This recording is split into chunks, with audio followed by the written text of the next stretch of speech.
Infinite definition. Now, how do two fall in love when the heart and mind become high? You enter the peak of your mind to give your heart to that person you feel deserves it, and perhaps this is when you're an expert at love.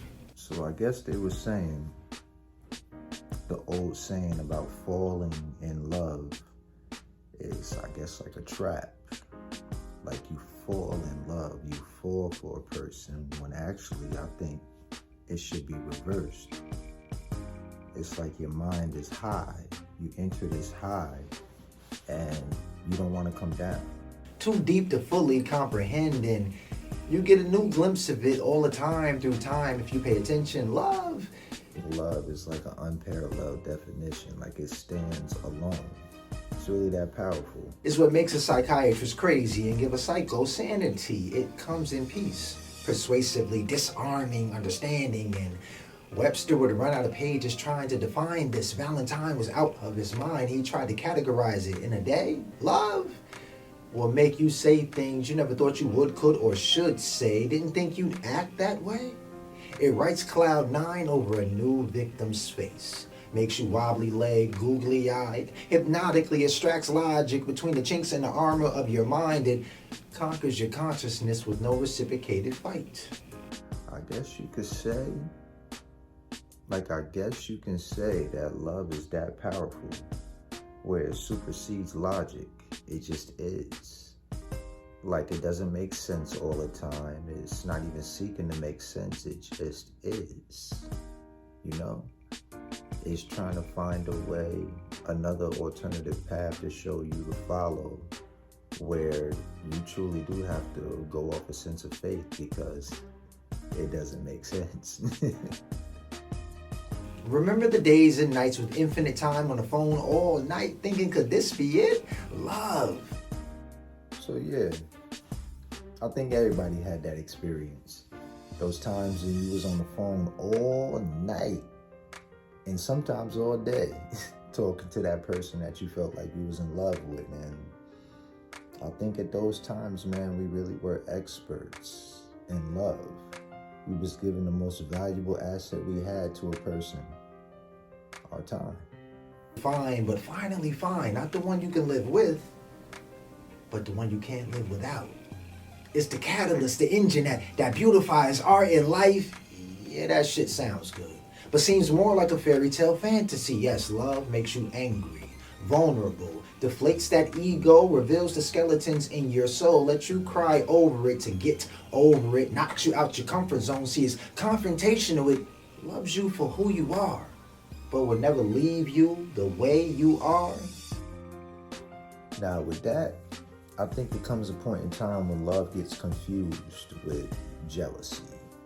Yeah. You get real jealous of that person that you with, and it's kind of obsessive. Like, love is somewhere in there, but it's on the opposite side now. Because I don't believe that love is all positive, nor is it all negative. So it's a balance of both.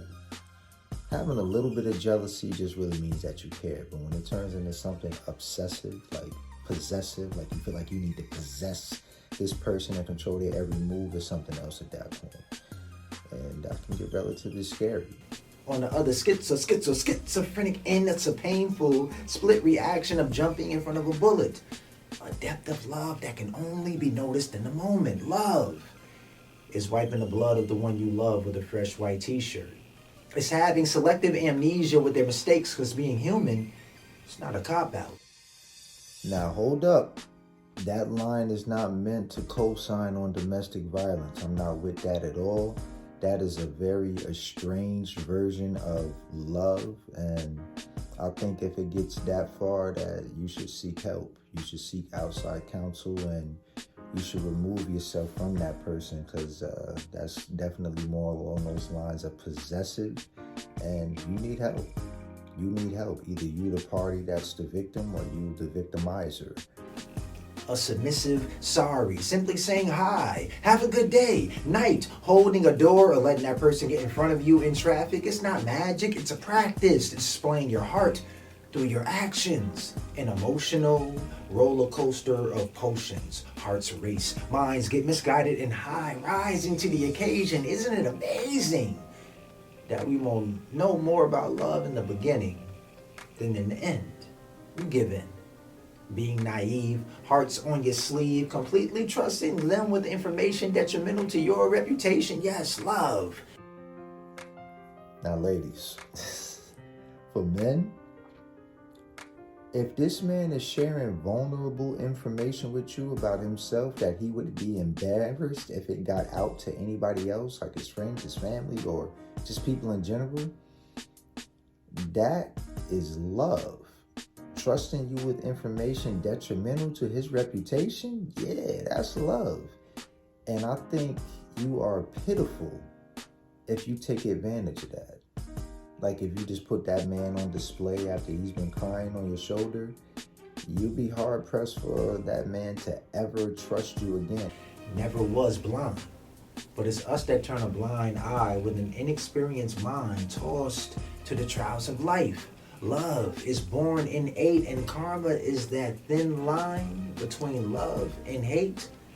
Love is loving yourself enough for you and whoever you say those intoxicating words to. It's forgiving, speaking, touching, doing, choosing to give something you will never get back. Every drop of blood, sweat, and tears that drips down the hourglass, it has no price attached. Yet every act of giving is expensive, but it brings out the adrenaline and your imagination's best. It never fails, it never ends. To be continued.